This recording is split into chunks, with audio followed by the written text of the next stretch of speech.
TDP చరిత్రలో పల్నాడులో ఒక్క విద్యాసంస్థని నెలకొల్పకపోగా ఉన్న కాలేజీలను కూడా ఆక్రమించుకుంటున్నారని గురజాల మాజీ ఎమ్మెల్యే కాసు మహేష్ రెడ్డి ఆరోపించారు.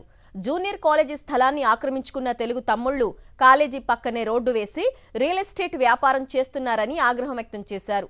విద్యాశాఖ మంత్రిగా ఉన్న లోకేష్ ఈ ఆక్రమణపై సమాధానం చెప్పాలని కాసు మహేష్ రెడ్డి డిమాండ్ చేశారు. వాళ్ల నాయకులు చేసే కబ్జాలు స్థానిక ఎమ్మెల్యే ఎరపతినేని శ్రీనివాసరావు అండదండలతోనే జరుగుతున్నాయని ఆరోపించారు.